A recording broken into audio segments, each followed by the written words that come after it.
Hi everyone, welcome to Varandaras YouTube channel. Welcome back to daily current affairs session and good morning.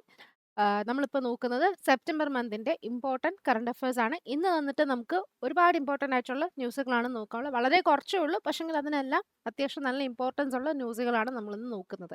Okay, അപ്പോൾ സെഷനിലേക്ക് കടക്കാം. അതിന് മുൻപ് എല്ലാവർക്കും ഒരിക്കൽ കൂടി ഗുഡ് മോർണിംഗ്. നമുക്ക് നമ്മുടെ ആദ്യത്തെ ന്യൂസിലോട്ട് കടക്കാം. ആദ്യത്തെ തന്നെ ഒരു സയൻസ് ആൻഡ് ടെക്നോളജി ന്യൂസ് ആണ്. ഓഡിബിൾ ആണെന്ന് വിശ്വസിക്കുന്നു. സയൻസ് ആൻഡ് ടെക്നോളജി ന്യൂസ് എന്ന് പറയുമ്പോൾ നമ്മൾ സാധാരണ ഓരോ രാജ്യം, ഇപ്പോൾ ചൈന ആയിക്കോട്ടെ, റഷ്യ ആയിക്കോട്ടെ, അവർക്കൊക്കെ ഓരോ സ്പേസ് സ്റ്റേഷൻ ഉണ്ട് എന്ന് നമ്മൾ കേട്ടിട്ടുണ്ട്. നമ്മുടെ ISRO അല്ലെങ്കിൽ നമ്മുടെ ഇന്ത്യക്ക് ഇതുവരേക്കും ഒരു സ്വന്തമായിട്ടൊരു സ്പേസ് സ്റ്റേഷൻ ഇല്ല. അപ്പോൾ 2028 നമ്മുടെ ഇന്ത്യയുടെ ഫസ്റ്റ് സ്പേസ് സ്റ്റേഷനാണ് നമ്മൾ അല്ലെങ്കിൽ നമ്മൾ ലോഞ്ച് ചെയ്യാൻ പോകുന്നത്. അതിനേക്ക് വേണ്ടിയിട്ടുള്ള ബേസിക്കലി അതൊരു 5 ബേസ് മൊഡ്യൂൾസ് ഉണ്ട്. ഫസ്റ്റ് ബേസ് മൊഡ്യൂൾ ആണ് ഇപ്പോൾ ISRO ലോഞ്ച് ചെയ്യാൻ ഉദ്ദേശിക്കുന്നത്. ഓക്കെ, അപ്പോൾ ഒന്നുകൂടെ കൃത്യമായിട്ട് പറയാം, നമുക്ക് ഇന്ത്യക്ക് ആദ്യമായിട്ട് ഒരു സ്പേസ് സ്റ്റേഷൻ വരാൻ പോവുകയാണ്. അതിൻ്റെ ഫസ്റ്റ് ബേസ് മൊഡ്യൂളാണ് 2028 നമ്മൾ ലോഞ്ച് ചെയ്യാൻ ഉദ്ദേശിക്കുന്നത്. അങ്ങനെ ഓവറോൾ വന്നിട്ട് ഈ ഒരു എൻറ്റയർ സ്റ്റേഷൻ 2035 നമ്മുടെ ഇന്ത്യ ലോഞ്ച് ചെയ്യുന്നത്. ഓക്കെ, അപ്പം ഈ ഒരു ബേസ് സ്റ്റേഷന്റെ പേരൊക്കെ നമുക്ക് നോക്കാം. അതിന്റെ പേര് വന്നിട്ട് ഭാരതീയ അന്തരീക്ഷ സ്റ്റേഷൻ എന്നാണ് പറയുന്നത്. BAS, India's first space station ആണ് ഭാരതീയ അന്തരീക്ഷ സ്റ്റേഷൻ. അതിന് 5 മൊഡ്യൂളാണ്. ഓവറോൾ 52 ടൺസ് ആണ് അതിന്റെ വെയിറ്റ് വന്നേക്കുന്നത്. ഓക്കെ, അപ്പോൾ 2035 ആകുമ്പോഴത്തേക്കായിരിക്കും ഈ ഭാരതീയ അന്തരീക്ഷ സ്റ്റേഷൻ വരുന്നത്. 5 ബേസ് മൊഡ്യൂൾ ഉണ്ട്. അതിൽ ഫസ്റ്റ് വണ്ണാണ് 2028 ലോഞ്ച് ചെയ്യുന്നത്. ഓക്കെ, 5 മൊഡ്യൂളിലേക്കും ഏറ്റവും സ്മോളസ്റ്റ് വണ്ണാണ് ഈ പറയുന്ന ആദ്യത്തെ ബേസ് മൊഡ്യൂൾ. അത് ലോഞ്ച് ചെയ്യാൻ യൂസ് ചെയ്യുന്ന വെഹിക്കിൾ ആണ് അല്ലെങ്കിൽ റോക്കറ്റ് ആണ് ലോഞ്ച് വെഹിക്കിൾ മാർക്ക് 2 എന്ന് പറയും. ലോഞ്ച് വെഹിക്കിൾ മാർക്ക് 2 അല്ല, സോറി 3 ആണ്. ലോഞ്ച് വെഹിക്കിൾ മാർക്ക് 3 ആണ്. അടുത്ത സ്ലൈഡിൽ അതെല്ലാം കൃത്യമായിട്ട് പറയുന്നുണ്ട്. മൊത്തത്തിലുള്ള 5 മൊഡ്യൂളിൽ നിന്നും ഏറ്റവും സ്മോളസ്റ്റ് വൺ ആണ് ഇപ്പോൾ ആദ്യം ലോഞ്ച് ചെയ്യുന്നത്. അത് ലോഞ്ച് ചെയ്യാൻ യൂസ് ചെയ്തേക്കുന്ന വെഹിക്കിൾ അല്ലെങ്കിൽ റോക്കറ്റ് വന്നിട്ട് ലോഞ്ച് വെഹിക്കിൾ മാർക്ക് 3 ആണ്. ഇനി നമുക്ക് ഇന്ത്യയിൽ തന്നെ ഒരു റോക്കറ്റ് അവർ മാനുഫാക്ചർ ചെയ്യുന്നുണ്ട്. ബാക്കിയുള്ള മൊഡ്യൂൾസ് ലോഞ്ച് ചെയ്യാൻ വേണ്ടിയിട്ട് ഇന്ത്യൻ നിർമ്മിതമായിട്ടുള്ള റോക്കറ്റ് വരുന്നുണ്ട്. ആ റോക്കറ്റിന്റെ പേരാണ് സൂര്യ. ഓക്കെ, സൂര്യ റോക്കറ്റ്. ഇതിനു വേണ്ടിയിട്ട് ISRO ഇപ്പം അതിൻ്റെ ഒരു പ്രോസസ്സിലൊക്കെയാണ് കംപ്ലീറ്റ് ആയിട്ട് വരുന്നത്. പുതിയ ഒരു ന്യൂ ജനറേഷൻ റോക്കറ്റാണ് സൂര്യ എന്ന് പറയുന്നത്.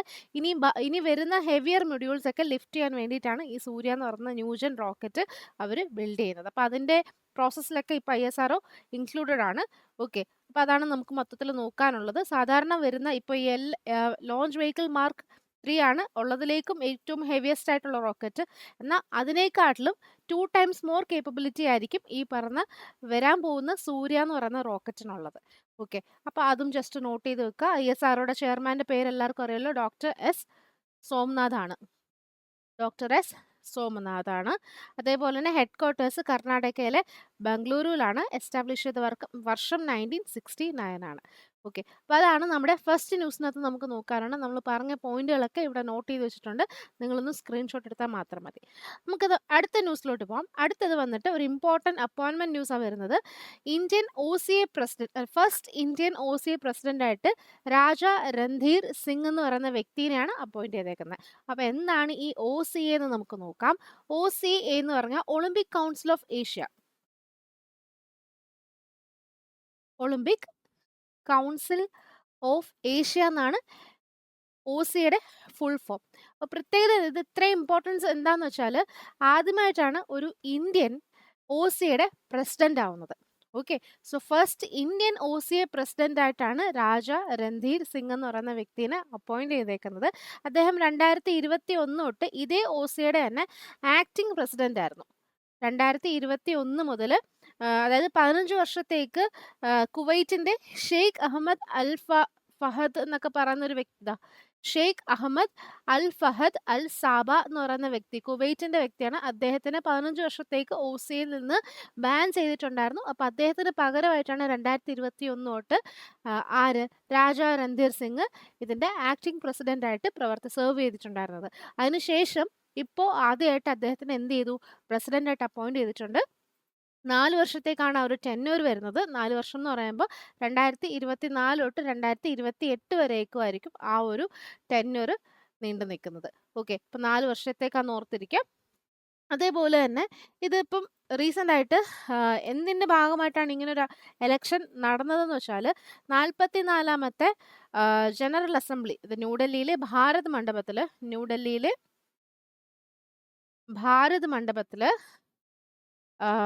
എന്താ പറയുക 44th ജനറൽ അസംബ്ലി നടന്നിട്ടുണ്ടായിരുന്നു. അതിലാണ് അദ്ദേഹത്തിനെ യുനാനിമസ്ലി എല്ലാവരും എലക്ട് ചെയ്തിട്ടുണ്ടായിരുന്നത്.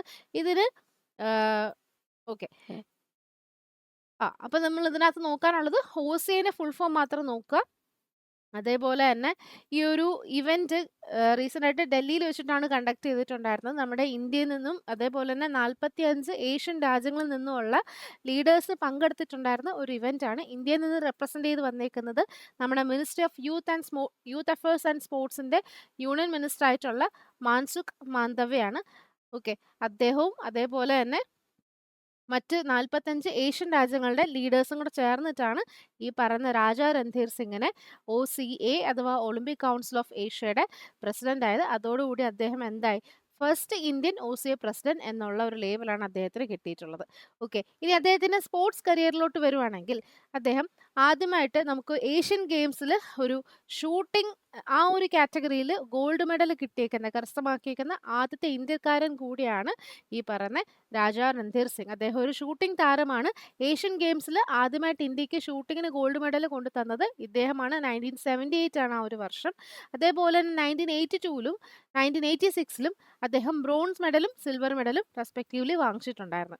1979ൽ ഗവൺമെന്റ് ഓഫ് ഇന്ത്യ അദ്ദേഹത്തിന് അർജുന അവാർഡ് കൊടുത്തിട്ടുണ്ടായിരുന്നു. ഷൂട്ടിങ്ങിന് തന്നെയാണ് അദ്ദേഹത്തിന് അർജുന അവാർഡ് കിട്ടിയ. അതേ വർഷവും ഗവൺമെന്റ് ഓഫ് പഞ്ചാബ് അദ്ദേഹത്തിന് മഹാരാജ രഞ്ജിത് സിംഗ് അവാർഡ് കൂടി കൊടുത്തിട്ടുണ്ടായിരുന്നു.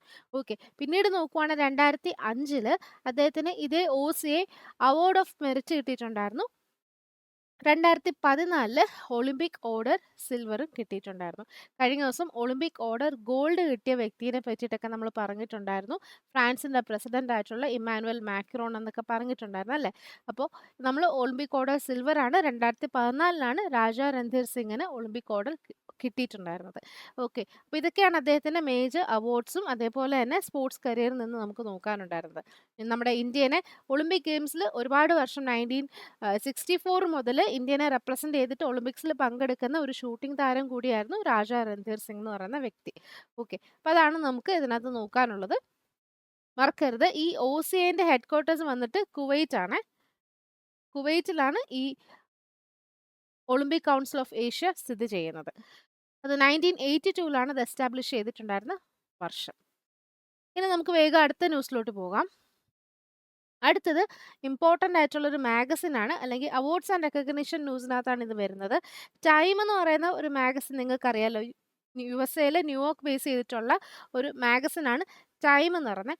അതേ ടൈം എന്ന് പറയുന്ന മാഗസിനാണ് Time 100 most influential people in AI എന്ന് പറയുന്ന ഒരു ലിസ്റ്റ് തയ്യാറാക്കിയിട്ടുണ്ടായിരുന്നു. 2024 AI ഇൻക്ലൂഷൻസ് ഒക്കെ കൊണ്ടുവന്നിട്ടുള്ള, അല്ലെങ്കിൽ അതിനേക്കൊക്കെ റാപ്പിഡായിട്ട് ഇൻവോൾവ് ചെയ്തിട്ടുണ്ടായിരുന്ന, AIയുടെ ഫീൽഡിലേക്ക് റാപ്പിഡായിട്ട് ഇൻവോൾവ് ചെയ്തിട്ടുണ്ടായിരുന്ന ഫേമസ് 100 ഇൻഫ്ലുവൻസേഴ്സിനെയാണ് ഈ ഒരു ലിസ്റ്റിനകത്ത് അവർ തയ്യാറാക്കിയേക്കുന്നത്. അപ്പോൾ ആ ലിസ്റ്റിൻ്റെ പേര് മറക്കരുത്, time 100 most influential people in AI 2024 ലിസ്റ്റാണ് തയ്യാറാക്കിയേക്കുന്നത്.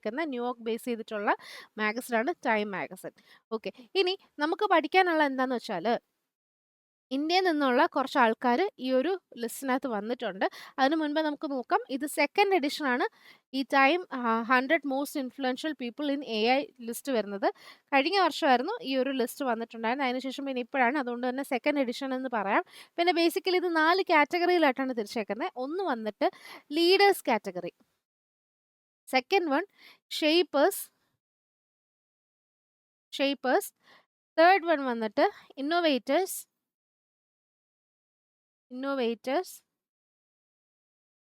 TORS ആണ്. അടുത്ത ലാസ്റ്റ് വൺ തിങ്കേഴ്സ്.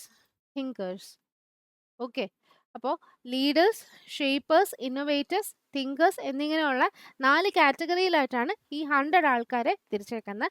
അതിൽ നിന്ന് ഒരുപാട് ഇന്ത്യൻ പേഴ്സണാലിറ്റീസും ഈ ഒരു ലിസ്റ്റിനകത്തുണ്ടായിരുന്നു. ലീഡേഴ്സിനകത്ത് വന്നിട്ടുള്ള ഫേമസ് ഇന്ത്യൻ ആൾക്കാർ ആരൊക്കെയാന്ന് നമുക്ക് നോക്കാം.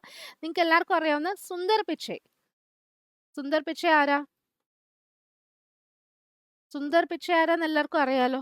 അദ്ദേഹം വന്നിട്ട് എന്തിൻ്റെ ഫൗണ്ടറാണ്? ഗൂഗിളിൻ്റെയൊക്കെ സിഇഒ ആണ്. ആൽഫബറ്റ് എന്നൊക്കെ, ഗൂഗിൾ ആൻഡ് ആൽഫബറ്റ് എന്നൊക്കെ പറയുന്ന വലിയ ഒരു ഓർഗനൈസേഷൻ്റെയൊക്കെ സിഇഒ ആണ് ഈ പറയുന്ന സുന്ദർ പിച്ചൈ. അതേപോലെ തന്നെ മൈക്രോസോഫ്റ്റിൻ്റെ സിഇഒ ആയിട്ടുള്ള സത്യ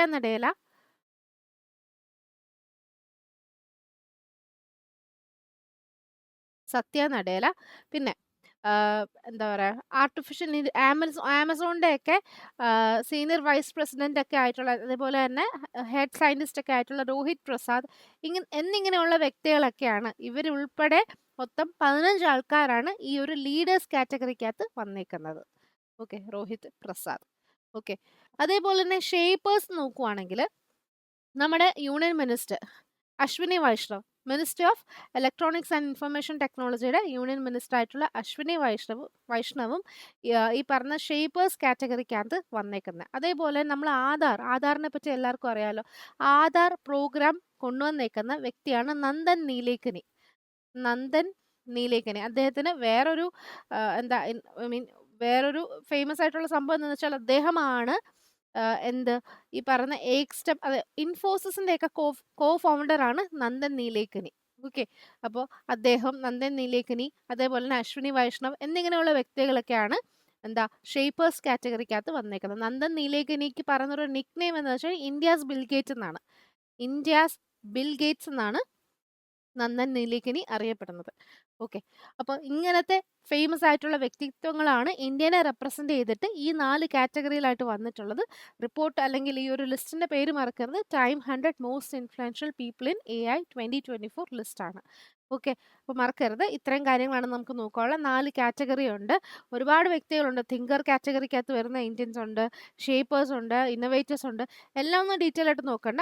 നിങ്ങൾക്ക് ഫേമസ് ആയിട്ടുള്ളത് ഈ പറഞ്ഞ സുന്ദർ പിച്ചയുണ്ട്, സത്യ നടേലയുണ്ട്, നന്ദൻ നീലേക്കനിയുണ്ട്, അശ്വിനി വൈഷ്ണവുണ്ട്. അവരൊക്കെ ഏത് കാറ്റഗറിയിലാണെന്ന് മാത്രം നമ്മളൊന്ന് അറിഞ്ഞിരുന്നാൽ മാത്രം മതി.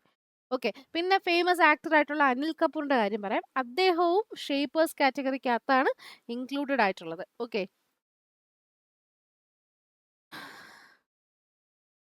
അപ്പൊ ഇത്രയാണ് നമുക്ക് ഈ ഒരു ന്യൂസിനകത്ത് നോക്കാനുള്ളത്.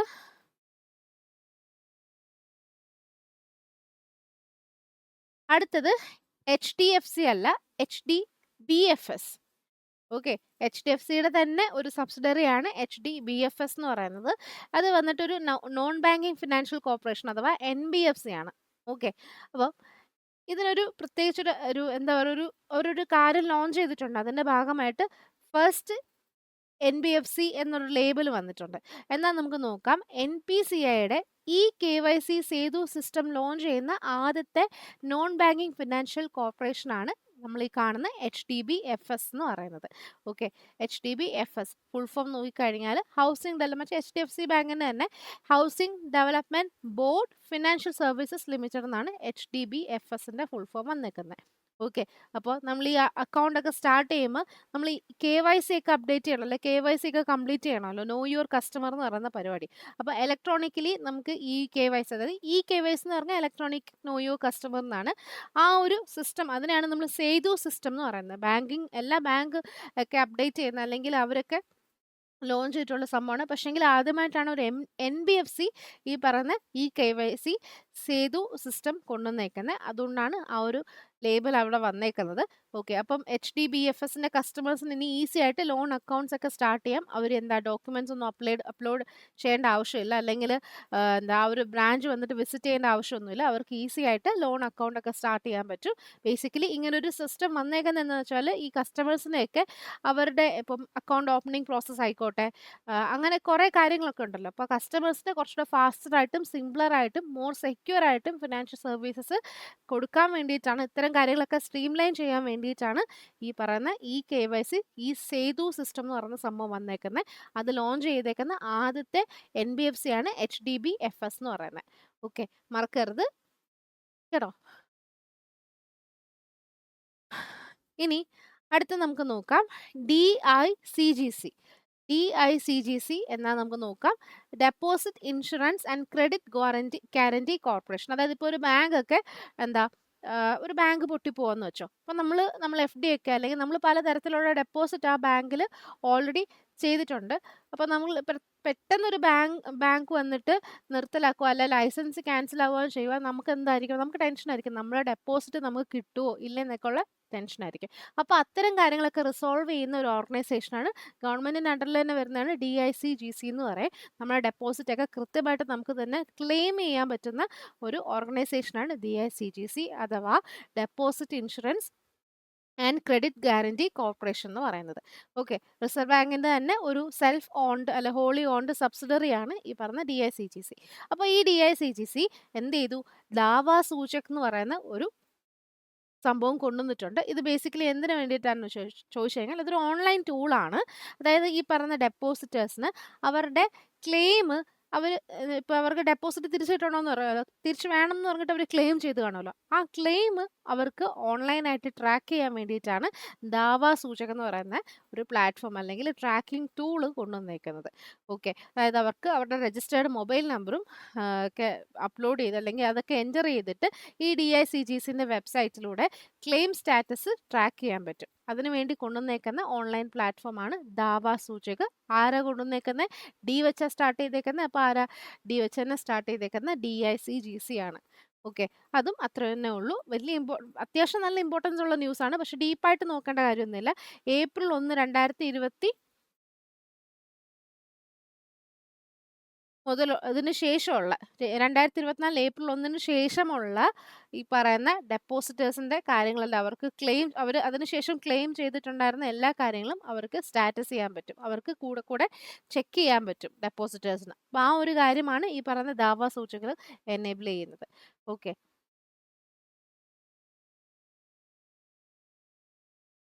DICGCൻ്റെ ചെയർമാൻ ആരാന്ന് നമുക്ക് നോക്കാം. Doctor Michael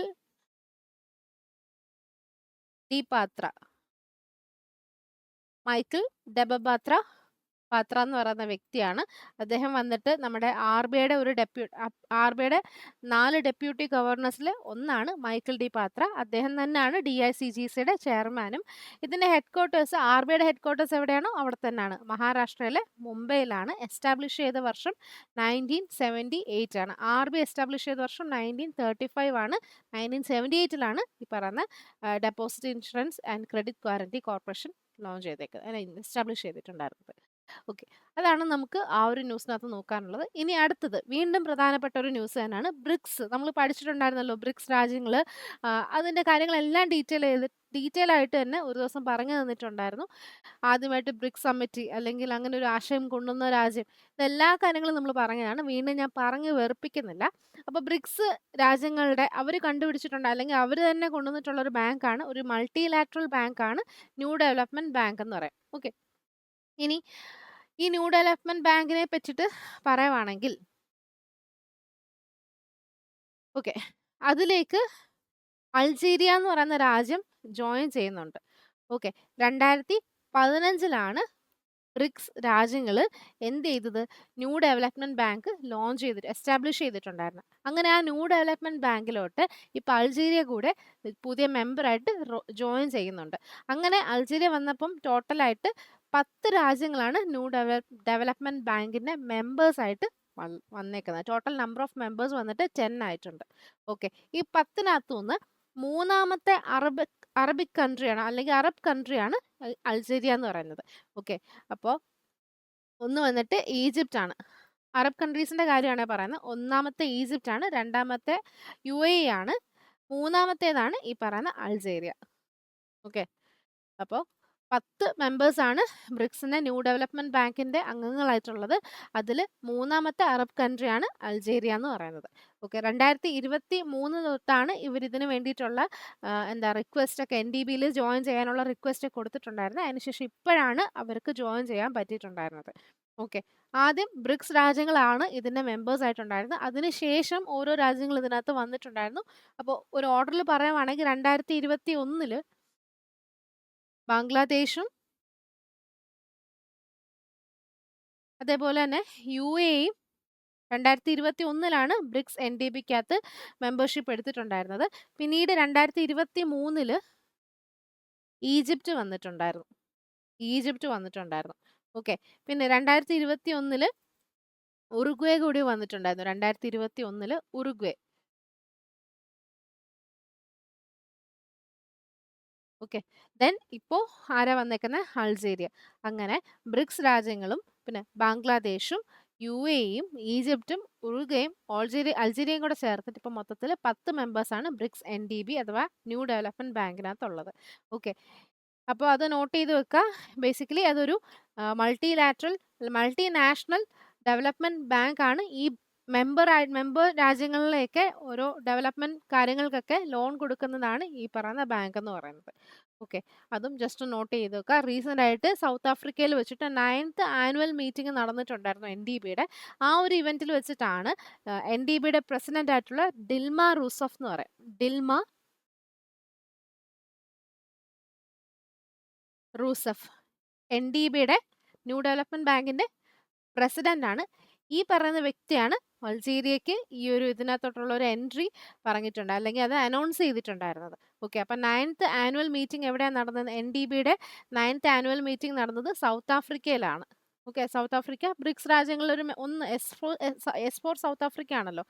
okay. 9th meeting നടന്നത് സൗത്ത് ആഫ്രിക്കയിലാണ്. ഇനി 2025 ഇതിന്റെ 10th ആനുവൽ മീറ്റിംഗ് ആയിരിക്കും കണ്ടക്ട് ചെയ്യാൻ പോകുന്നത്. ഓക്കെ. അതെവിടെയാന്ന് പറയാൻ പറ്റുമോ? ബ്രസീലിലാണ്.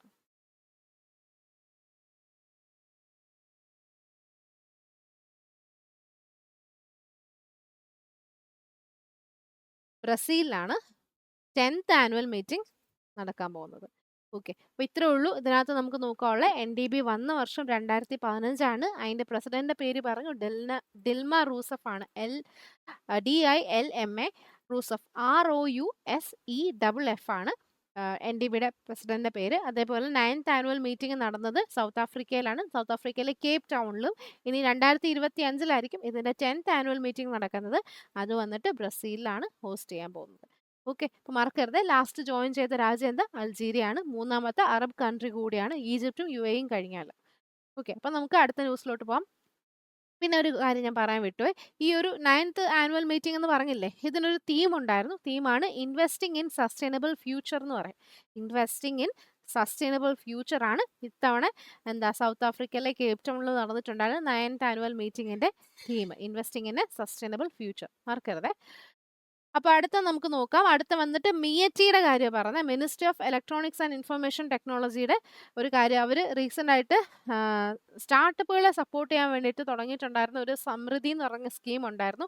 അതിൻ്റെ സെക്കൻഡ് കോഹേർട്ടാണ് ഇപ്പോൾ റീസെൻ്റ് ആയിട്ട് ലോഞ്ച് ചെയ്തേക്കുന്നത്. ഓക്കെ. ഇപ്പോൾ ministry of electronics and information technology Samriddh എന്ന് പറയുന്ന ഒരു സ്കീം കൊണ്ടുവന്നിട്ടുണ്ടായിരുന്നു. ബേസിക്കലി സ്റ്റാർട്ടപ്പുകൾക്ക് വേണ്ടിയിട്ട് അവർക്ക് ഫിനാൻഷ്യൽ സപ്പോർട്ട് കൊടുക്കുന്ന സ്കീമാണ് ഈ സമൃദ്ധ് എന്ന് പറയുന്നത്. അതിൻ്റെ സെക്കൻഡ് കോഹേർട്ടാണ് റീസെൻ്റ് ആയിട്ട് ലോഞ്ച് ചെയ്തിട്ടുണ്ടായിരുന്നത്.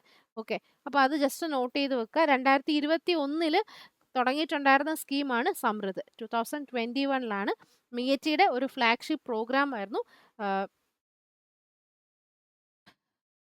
National policy on software product NPSP 2019 എന്ന് പറയുന്ന ഒരു മിഷൻ ഉണ്ടായിരുന്നു. അതിൻ്റെ ഭാഗമായിട്ടാണ് 2021 ഓഗസ്റ്റിൽ മിയറ്റി തുടങ്ങിയിട്ടുണ്ടായിരുന്ന സമൃദ്ധ് എന്ന് പറയുന്ന സ്കീം. ഓക്കെ. അപ്പോൾ ഇത് എയിം എന്താണെന്ന് വെച്ചാൽ ഏകദേശം 300ഓളം സ്റ്റാർട്ടപ്പുകളെ സപ്പോർട്ട് ചെയ്യണം എന്നുള്ള ഒരു എയിമോട് കൂടിയിട്ടാണ് സമൃദ്ധ് എന്ന് പറഞ്ഞേക്കുന്ന സ്കീം സ്റ്റാർട്ട് ചെയ്തിട്ടുണ്ടായിരുന്നത്. അപ്പം എന്ത് സപ്പോർട്ടാണെന്ന് വെച്ചാൽ ഈ പറയുന്ന ഓൺടർപ്രണേഴ്സ് അല്ലെങ്കിൽ MSMEs സ്റ്റാർട്ടപ്പുകൾക്കൊക്കെ ഫിനാൻഷ്യൽ സപ്പോർട്ട് കൊടുക്കാൻ വേണ്ടിയിട്ടാണ് സമൃദ്ധ് എന്ന് പറഞ്ഞ സ്കീം വന്നിട്ടുണ്ടായിരുന്നത്. ഓക്കെ. അപ്പോൾ അതിൻ്റെ ഫുൾ ഫോം നോട്ട് ചെയ്ത് വെക്കുക. Startup accelerator of MeitY for product innovation development and growth എന്നാണ് സമൃദ്ധ് സ്കീമിൻ്റെ ഫുൾ ഫോം വന്നേക്കുന്നത്. ഓക്കെ. അതും നോട്ട് ചെയ്ത് വെക്കുക. മിയറ്റിയുടെ സെക്രട്ടറി ആയിട്ടുള്ള S കൃഷ്ണൻ എന്ന് പറയുന്ന വ്യക്തിയാണ് ഈ ഒരു സെക്കൻഡ് കോഹേർട്ട് ഇനോഗ്രേറ്റ് ചെയ്ത് അല്ലെങ്കിൽ ലോഞ്ച് ചെയ്തിട്ടുണ്ടായിരുന്നത്. ഇനി അടുത്ത ന്യൂസ് നമുക്ക് നോക്കാം.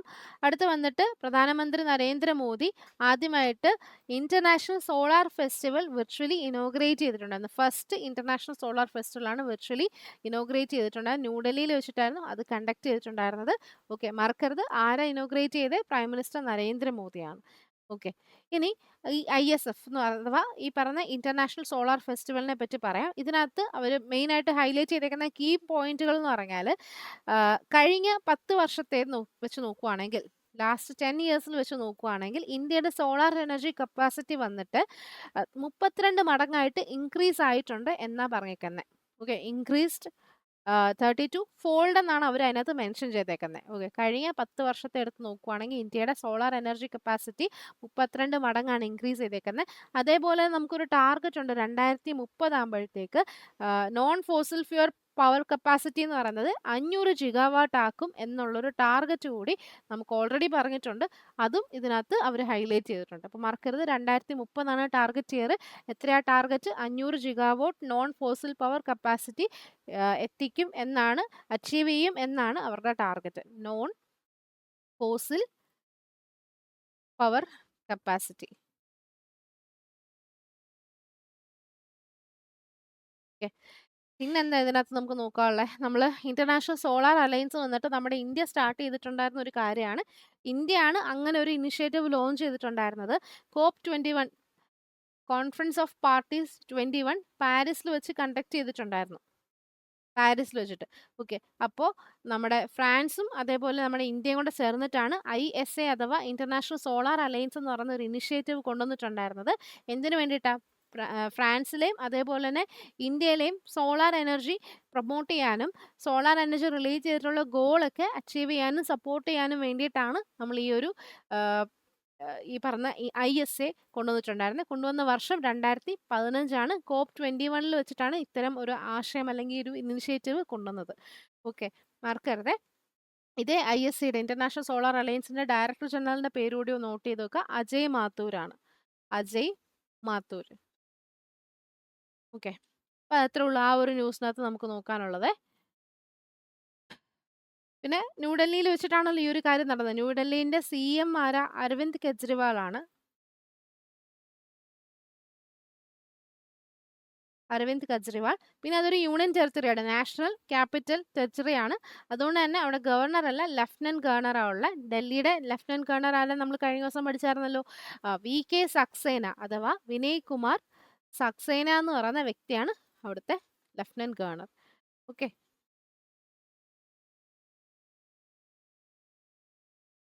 ഇനി വേറൊരു പ്രധാനപ്പെട്ട ന്യൂസാണ്. നമ്മൾ GDP എന്ന് പറയാറുണ്ടല്ലോ, ഗ്രോസ് ഡൊമസ്റ്റിക് പ്രൊഡക്റ്റ്. അതായത് ഒരു രാജ്യത്തിൻ്റെ എന്താ പറയുക, ടോട്ടൽ വാല്യൂ ഓഫ് ഗുഡ്സ്, അവർ value of goods and service, ആ ഒരു രാജ്യത്തിൽ പ്രൊഡ്യൂസ് ചെയ്തിട്ടുണ്ടായിരുന്ന ഗുഡ്സ് ആൻഡ് സർവീസസിൻ്റെ ടോട്ടൽ വാല്യൂവിനെയാണ് നമ്മൾ GDP എന്ന് പറയുന്നത്. ഇനി അതൊരു സ്റ്റേറ്റ്, വിതിൻ ദാറ്റ് സ്റ്റേറ്റ് ആണെങ്കിൽ നമ്മൾ GDP അല്ല, GSDP എന്നാണ് പറയുന്നത്. ഓക്കെ, അങ്ങനെ GSDPന്റെ കണക്കെടുത്ത് നോക്കിയപ്പോൾ ഏറ്റവും ടോപ്പ് പൊസിഷനിൽ നിൽക്കുന്ന രാജ്യങ്ങളല്ല, സ്റ്റേറ്റിന്റെ കാര്യം പറഞ്ഞത്. ഫസ്റ്റ് വന്നിട്ട് തെലങ്കാനയാണ്, സെക്കൻഡ് പൊസിഷൻ തമിഴ്നാട്ടിലാണ്, തേർഡ് പൊസിഷനാണ് രാജസ്ഥാൻ വന്നേക്കുന്നത്. ഓക്കെ, അപ്പോൾ ഇയർ ഓൺ ഇയർ ഗ്രോത്ത് ആണ് നോക്കിയേക്കുന്നത്. ഇന്ത്യയുടെ ഓവറോൾ ഏറ്റവും ഹയസ്റ്റ് GDP എന്ന് പറഞ്ഞാൽ 8.2 ആണ് ഇതുവരേക്കും മാർക്ക് ചെയ്തിട്ടുള്ളതിൽ ഏറ്റവും ഹയസ്റ്റ് GDP. അതിൽ സ്റ്റേറ്റ് വൈസ് നോക്കുവാണെങ്കിൽ അതിനേക്കാട്ടിലും കൂടുതലുണ്ട് തെലങ്കാനയുടെ എന്താ GSDP വന്നിട്ട്. ഓക്കെ, അപ്പം നമ്മൾ ഇന്ത്യയിലുള്ള 10 ലാർജസ്റ്റ് സ്റ്റേറ്റുകൾ എടുത്ത് നോക്കിയപ്പോൾ ഏറ്റവും കൂടുതൽ GSDP ഗ്രോത്ത് ഉള്ള സംസ്ഥാനം വന്നിട്ട് തെലങ്കാനയാണ്, സെക്കൻഡ് പൊസിഷൻ തമിഴ്നാടും, തേർഡ് പൊസിഷനാണ് രാജസ്ഥാൻ വന്നേക്കുന്നത്. ഓക്കെ, കേരളം ഈ ടോപ്പ് 10-ൽ എങ്ങും ഇല്ല. ഓക്കെ, അപ്പം ജസ്റ്റ് നോട്ട് ചെയ്ത് വെക്കാം. ഒരു സംസ്ഥാനത്തിൻ്റെ total value of goods and service produce ചെയ്തേക്കുന്ന അളക്കാൻ വേണ്ടിയിട്ടുള്ളൊരു മെയിൻ ഇമ്പോർട്ടൻറ്റ് പാരാമീറ്ററാണ് GSDP എന്ന് പറയുന്നത്. ഓക്കെ, 9th ബിഗ്ഗസ്റ്റ് സ്റ്റേറ്റ്, ഇന്ത്യയിലെ 9th ബിഗ്ഗസ്റ്റ് സ്റ്റേറ്റ് ആണ് തെലങ്കാന. തെലങ്കാനയുടെ GSDP ഗ്രോത്ത് വന്നിട്ട് 9.2%. ഈവൻ ഇന്ത്യയുടെ ഓവറോൾ വന്നിട്ട് 8.2% മാത്രമാണ്. ഇതുവരേക്കുള്ള ഹയസ്റ്റ് റെക്കോർഡാണ് 8.2%. എന്നാൽ തെലങ്കാനയ്ക്ക് മാത്രം വിതിൻ ദാറ്റ് സ്റ്റേറ്റ് നോക്കുവാണ് 9.2% ആണ് അച്ചീവ് ചെയ്തേക്കുന്നത്. ഓക്കെ, അപ്പോൾ ജസ്റ്റ് നോട്ട് ചെയ്ത് വെക്കുക. തമിഴ്നാടിൻ്റെ പറയാനാണെങ്കിൽ 8.2%. അതിനുശേഷം രാജസ്ഥാൻ്റെ നോക്കുവാണെങ്കിൽ രാജസ്ഥാന് വന്നേക്കുന്ന 8% ആണ് ഈ GSDP ഗ്രോത്ത് വന്നേക്കുന്നത്. ഓക്കെ, മറക്കരുത്, തെലങ്കാന, തമിഴ്നാട്, രാജസ്ഥാൻ. ഇനി അടുത്ത നമ്മുടെ പ്രൈം മിനിസ്റ്റർ നരേന്ദ്രമോദി ഒരു ഇനിഷ്യേറ്റീവ് ഗുജറാത്തിൽ ലോഞ്ച് ചെയ്തിട്ടുണ്ടായിരുന്നു. അതിൻ്റെ കാര്യമാണ് നോക്കുന്നത്. ജൽ സഞ്ജയ് ജൽ ഭഗീദരി എന്നാണ് ആ ഒരു ഇനിഷ്യേറ്റീവിൻ്റെ പേര്. ജല സഞ്ജയ് ജൻ ഭഗീദരി എന്നാണ്, ഞാൻ പറഞ്ഞു തിരിഞ്ഞുപോയി. ജലസഞ്ജയ് ജൻ ഭഗീദരി എന്നാണ് ആ ഒരു ഇനിഷ്യേറ്റീവിൻ്റെ പേര്. ഏത് സ്റ്റേറ്റിലാണ്? ഗുജറാത്തിലാണ് ലോഞ്ച് ചെയ്തേക്കുന്നത്. പ്രൈം മിനിസ്റ്റർ നരേന്ദ്രമോദിയാണ് അത് ലോഞ്ച് ചെയ്തേക്കുന്നത്. ഇനി എന്താണ് ഈ ഒരു സ്കീം നമുക്ക് നോക്കാം. അതിന് മുൻപ് മിനിസ്റ്റർ ഓഫ് ജൽശക്തിയും മിനിസ്ട്രി ഓഫ് ജൽ ശക്തിയും ഗുജറാത്ത് ഗവൺമെന്റും കൂടെ ചേർന്നിട്ടാണ് ഈ പറഞ്ഞ ജൽ സഞ്ജയ് ജൻ ഭഗീരഥി എന്ന് പറയുന്ന, ഭഗീരഥി അല്ല ഭഗീധരിയാണ്. ഓക്കെ, ജൽ സഞ്ജയ് ജൻ ഭഗീധരി ഇത് ലോഞ്ച് ചെയ്തേക്കുന്നത് ആരൊക്കെ ചേർന്നിട്ടാ? മിനിസ്റ്റർ ഓഫ് ജൽ ശക്തി ഗുജറാത്ത് ഗവൺമെന്റും കൂടെ ചേർന്നിട്ടാണ്. ഓക്കെ, ഇനി എന്താണ് ഈ ഒരു ഇനിഷ്യേറ്റീവിനകത്ത് ഇൻക്ലൂഡ് ചെയ്തേക്കുന്നത് നമുക്ക് നോക്കാം. അതായത് basically rain water harvesting structures manufacturing construct ചെയ്യാൻ വേണ്ടിയിട്ടാണ് ഇത്തരം ഇനിഷ്യേറ്റീവ് അവർ കൊണ്ടുവന്നേക്കുന്നത്. അതായത് ഗുജറാത്തിലേക്ക് മാത്രമായിട്ട് 24,800 rain water harvesting structures construct ചെയ്യാൻ വേണ്ടിയിട്ടാണ് ഈ ഒരു സ്കീം അവിടെ വന്നേക്കുന്നത്. ഓക്കെ, അങ്ങനെ റെയിൻ വാട്ടർ ഹാർവെസ്റ്റിംഗ് കൊണ്ടുവന്ന് കഴിഞ്ഞാലുള്ള ഗുണം എന്താ? ഇൻ കേസ് എവിടെയെങ്കിലും അതായത് ആ ഒരു സംസ്ഥാനത്ത് വാട്ടർ ഷോർട്ടേജ് വരുവാണെങ്കിൽ ഈ പറയുന്ന കൺസ്ട്രക്ട് ചെയ്തേക്കുന്ന റെയിൻ വാട്ടർ സ്ട്രക്ചേഴ്സിൽ നിന്ന് എന്താ ക്രിട്ടിക്കൽ റീജിയനിലൊക്കെ അവർക്ക് എന്താ വാട്ടർ യൂസ് ചെയ്യാൻ പറ്റും. ഓക്കെ, അപ്പോൾ അത്തരം വാട്ടർ ഷോർട്ടേജിനെ അഡ്രസ്സ് ചെയ്യാൻ വേണ്ടിയിട്ടാണ് ജൽ സഞ്ജയ് ജൻ ഭഗീധരി എന്ന് പറയുന്ന സ്കീം ഇങ്ങനെ ഇനിഷ്യേറ്റീവ് വന്നിട്ടുണ്ടായിരുന്നത്. ഓക്കെ, അപ്പോൾ റെയിൻ വാട്ടർ ഹാർവെസ്റ്റിംഗ് അതേപോലെ തന്നെ അതിലേക്ക് പബ്ലിക്കിൻ്റെ ഇൻവോൾവ്മെൻറ്റ് കൂടിയാണ് അവർ ഇതിനകത്ത് അച്ചീവ് ചെയ്യാൻ നോക്കിയേക്കുന്നത്. ഓക്കെ, അപ്പോൾ നാഷണൽ വാട്ടർ മിഷൻ്റെ ഭാഗമായിട്ടാണ്, അല്ലെങ്കിൽ അതിൻ്റെ ഒരു ഒബ്ജക്റ്റീവായിട്ടാണ് ഇത്തരം കാര്യങ്ങളൊക്കെ നമുക്ക് നോട്ട് ചെയ്യാൻ പറ്റുന്നത്, നാഷണൽ വാട്ടർ മിഷൻ. ഓക്കെ, അപ്പോൾ ഇതാണ് നമുക്ക് ഈ ഒരു ന്യൂസിനകത്ത് നോക്കാനുള്ളത്. മിനിസ്റ്റർ ഓഫ് ജൽശക്തിൻ്റെ യൂണിയൻ മിനിസ്റ്റർ ആരാന്നറിയാലോ? CR Patil. CR Patil. Okay, Jal Shakti അഭിയാന്റെ ഭാഗമായിട്ടാണ് ഇത്തരം കാര്യങ്ങളൊക്കെ വന്നത്. ജൽശക്തി അഭിയാൻ, ജൽ ശക്തി അഭിയാൻ അത് വന്ന വർഷം ചിലപ്പം ചോദിക്കാൻ ചാൻസ് ഉണ്ട്. 2019 ജൽശക്തി അഭിയാൻ വന്നത്. ഓക്കെ, അതും ഈ പറയുന്ന വാട്ടർ കൺസർവേഷനും വാട്ടർ റിസോഴ്സ് മാനേജ്മെൻറ്റും ഒക്കെ പ്രൊമോട്ട് ചെയ്യാൻ വേണ്ടി, അത് രാജ്യത്തുടനീളം വാട്ടർ കൺസർവേഷനും വാട്ടർ റിസോഴ്സ് മാനേജ്മെൻറ്റ് ഒക്കെ പ്രൊമോട്ട് ചെയ്യാൻ വേണ്ടിയിട്ട് 2019 തുടങ്ങിയതാണ് ജൽശക്തി അഭിയാൻ. അതിൻ്റെ ഒരു ഒബ്ജക്റ്റീവ് പോലെ തന്നെയാണ് ഈ പറഞ്ഞ ജൽ സഞ്ജയ് ജൻ ഭഗീധരി എന്ന് പറയുന്ന ഇനിഷ്യേറ്റീവ്. പക്ഷെ അത് ഗുജറാത്തിലേക്ക് മാത്രമാണ്. അപ്പോൾ അത്രേ ഉള്ളൂ നമുക്ക് നോക്കാനുള്ളത്. അപ്പോൾ ഇന്നത്തേക്ക് ഇത്രയാണ് നമുക്ക് നോക്കാനുള്ള. വളരെ പ്രധാനപ്പെട്ട കറണ്ട് അഫയേഴ്സ് മാത്രമേ ഇൻക്ലൂഡ് ചെയ്തിട്ടുള്ളൂ. ഒരു ദിവസം നമുക്ക് ഒരുപാടുണ്ട്. പക്ഷേങ്കിൽ എക്സാമിന് ചോദിക്കാനുള്ളത് മാത്രം നമ്മൾ ഡീറ്റെയിൽ ആയിട്ട് പഠിക്കുക. ചോദിക്കാൻ ചാൻസ് ഉള്ള എല്ലാ പോയിന്റുകളും കവർ ചെയ്യുക. എന്നിട്ട് നോട്ട് എഴുതി പ്രിപ്പയർ ചെയ്യുക. വീണ്ടും വീണ്ടും റിവൈസ് ചെയ്ത് നോക്കുക. എന്നാൽ മാത്രമേ നമുക്ക് നല്ല രീതിയിൽ സ്കോർ ചെയ്യാൻ പറ്റത്തുള്ളൂ. ഓക്കെ, അപ്പോൾ ഇത്രേ ഉള്ളൂ നമുക്ക് ഇന്നത്തേക്ക് പറയാം. നിങ്ങൾക്ക് വീഡിയോ ഇഷ്ടമായി, നിങ്ങൾക്ക് കുറച്ചെങ്കിലും മനസ്സിലായി എന്നുണ്ടെങ്കിൽ നിങ്ങളെല്ലാവരും ഒന്ന് ലൈക്ക് ചെയ്യുക. ലൈക്ക് ചെയ്യുന്നതിന് വലിയ ചിലവുള്ള കാര്യമൊന്നും അല്ലല്ലോ അല്ലേ? അപ്പോൾ ഒന്ന് ജസ്റ്റ് ലൈക്ക് ചെയ്യുക, ഫ്രണ്ട്സിനൊക്കെ ഒന്ന് ഷെയർ ചെയ്ത് കൊടുക്കുക, മാക്സിമം റീച്ച് ഉണ്ടാക്കി തരിക. എന്നാൽ മാത്രമേ സസ്റ്റെയിൻ ചെയ്യാൻ പറ്റത്തുള്ളൂ. ഓക്കെ, അപ്പോൾ അത്രേ ഉള്ളൂ നമുക്ക് ഇന്നത്തേക്ക് ഡിസ്കസ് ചെയ്യാൻ. നമുക്ക് നാളെ ഇതേപോലെ തന്നെ രാവിലെ 7 മണിക്ക് കാണാം. സോ വീഡിയോ സ്കിപ്പ് ചെയ്യാണ്ട് ലാസ്റ്റ് വരെ കണ്ട എല്ലാവർക്കും താങ്ക് യു. നമുക്ക് നാളെ കാണാം. അതുവരേക്കും take care. Bye. Thank U.